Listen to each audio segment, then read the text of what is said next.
क्या आप भी उन लोगों में से हैं जो हॉरर मूवी के नाम से ही डर जाते हैं? या शायद आपके ग्रुप में वो एक दोस्त है जिसे सब डरपोक कह के चढ़ाते हैं क्योंकि वो भूतिया फिल्में नहीं देख पाता। पर क्या आपने कभी सोचा है कि ये सिर्फ डर नहीं है बल्कि एक बिल्कुल अलग तरह का ब्रेन स्ट्रक्चर है। सच तो ये है कि जिसे दुनिया बुज़दिली कहती है, साइकोलॉजी उसे हाइपर एम्पैथी कहती है। इनका दिमाग स्क्रीन पर चल रहे पिक्सेल्स और हकीकत के बीच की दीवार को गिरा देता है। इनके लिए डरावनी फिल्म देखना सिर्फ एंटरटेनमेंट नहीं, अपनी रूह पर खरोंचे मारने जैसा है। मान लो कभी किसी ग्रुप में बैठे हो और किसी ने कैजुअली कहा हो, चलो आज कोई हॉरर मूवी देखते हैं, तो कमरे में हल्की सी एक्साइटमेंट दौड़ जाती है। सभी लोग प्लान कर ही रहे होते हैं कि तभी एक आवाज बहुत धीरे से आती है, मैं नहीं देखूंगा। तभी दूसरे दोस्त कहते हैं, अरे यार इतना क्या डरना, लेकिन वो बस मुस्कुरा देता है। जो लोग हॉरर नहीं देख पाते उनके लिए ये कोई चॉइस नहीं है और ये कोई वीकनेस भी नहीं है, जब तक किसी ने खुद वो अनुभव ना किया। कोई भी जंप स्केयर के बाद जब बाकी सबकी धड़कन 2 सेकंड में नॉर्मल हो जाती है, पर इनकी घंटों तक तेज रहती है। शरीर उसे देर तक पकड़े रहता है, दिल की धड़कन देर तक भारी रहती है, जैसे सीन खत्म ही नहीं हुआ हो। उनके लिए स्क्रीन पर जो होता है वो सिर्फ पिक्सेल्स नहीं होता, वो एक अनुभव बन जाता है। कुछ लोग जब स्क्रीन पर किसी को तकलीफ में देखते हैं तो वो तकलीफ उनके अंदर उतर जाती है, उनकी सांस थोड़ी बदल जाती है और धड़कनें तेज हो जाती हैं। 2 घंटे बाद वो ऐसे थक जाते हैं जैसे खुद किसी इंटेंस अनुभव से गुजरे हों।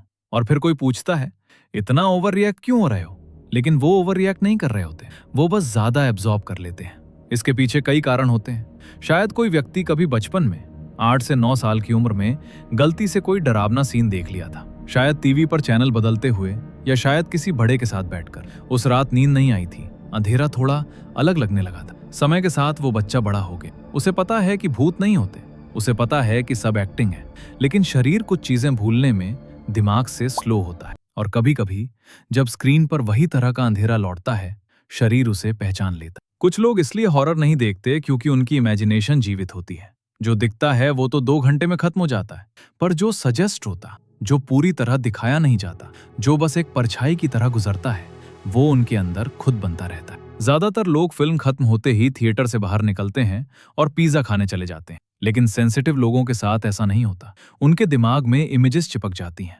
वो डरावना चेहरा, वो कोने में खड़ी परछाई, वो फिल्म खत्म होने के बाद स्क्रीन पर नहीं रहती, वो उनके साथ घर आ जाती है। उनका इमेजिनेशन इतना विविड और हाई डेफिनेशन होता है कि वो उस डर को प्रोसेस करने के बजाय एक लूप में डाल देते हैं। रात को पानी पीने उठते वक्त बाथरूम के शीशे में या बेड के नीचे वो विजुअल बार बार रिप्ले होता। रात को जब सब सो जाते हैं तब दिमाग खाली नहीं होता, वो सीन जो सब भूल चुके होते हैं उनके लिए अभी भी ताजा होता है। और उस समय टॉयलेट जाने के लिए तो ये सोच भी नहीं सकते, लेकिन सब्सक्राइब जरूर कर देते हैं। सच तो ये है, वो 2 घंटे की फिल्म से नहीं बच रहे, वो उन कई रातों से बच रहे हैं जो उसके बाद आती हैं। वो उन आने वाले 3 हफ्तों की काली रातों और खराब नींद से अपनी मेंटल पीस का सौदा करने से मना कर रहे हैं। कुछ लोग हॉरर इसलिए नहीं देखते क्योंकि उन्हें कंट्रोल पसंद है। हॉरर का पूरा खेल ही यही है, आपको असहज करना, आपको अचानक चौंकाना, आपको हेल्पलेस महसूस कराना। ज्यादातर लोगों के लिए ये थ्रिल है, पर कुछ लोग ऐसे हैं जिन्होंने असली जिंदगी में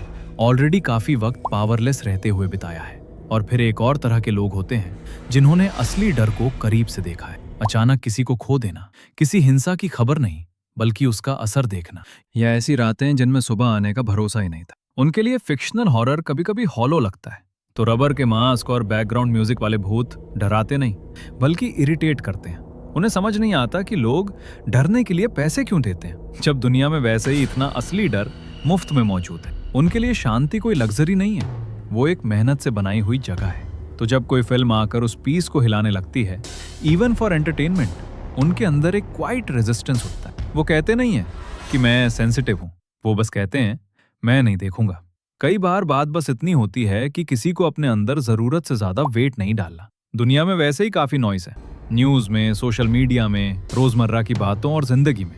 ऐसे में जब वो कुछ देखने बैठते हैं तो वो हल्कापन चुनते हैं। ये कोई बीमारी नहीं, बस एक प्राइमल इंस्टिंक्ट है। ऐसे लोग रात को पीसफुल कंटेंट चुनते हैं, कुछ सॉफ्ट, कुछ वार्म। हॉरर उनके लिए उस समय घुसपैठ जैसा लगता है। वो अपनी सुरक्षित दुनिया में नेगेटिविटी को इनवाइट नहीं करना चाहते। इसमें रात का समय भी मैटर करता है। हॉरर अक्सर अंधेरे में देखा जाता है और कुछ लोगों के लिए रात वैसे ही थोड़ी अलर्ट होती है। दिन भर सब ठीक रहता है, पर जैसे ही बत्तियां बंद होती हैं, अंदर एक सटल जागरूकता आ जाती। ये कोई बड़ी बात नहीं है, बस एक पैटर्न होता है। हॉरर मूवी उस आग में पेट्रोल है। उन्हें रिलैक्सेशन चाहिए। सिटकॉम्स, प्रिडिक्टेबल एंडिंग्स, जहां सब ठीक हो जाता है लास्ट में, क्योंकि रियल लाइफ में गारंटी नहीं है कि सब ठीक होगा। अक्सर जो लोग हॉरर अवॉइड करते हैं वही लोग दूसरी चीजों को बहुत गहराई से जीते हैं। म्यूजिक को, किताबों को या लंबी कॉन्वर्सेशंस को। उनकी वही सेंसिटिविटी जो उन्हें डर से दूर रखती है, वही उन्हें सुंदर चीजों में बहुत डीपली डूबने देती है। वो अंधेरे को स्क्रीन पर नहीं देखते क्योंकि उसके अंदर पहले से इनफ डेप्थ है। और कभी कभी डेप्थ को बचाए रखना सबसे क्वाइटली ब्रेव काम होता है। वो डरते नहीं हैं, वो बस महसूस ज्यादा करते हैं। और एक ऐसी दुनिया में जो धीरे धीरे सुन्न होती जा रही है, जहां हिंसा अब सिर्फ कंटेंट बनकर रह गई है, वहां किसी का इतना महसूस करना, इतना रॉ होना शायद कोई डिफेक्ट नहीं है। शायद ये एक तरह की खामोशी से बचाई हुई इंसानियत।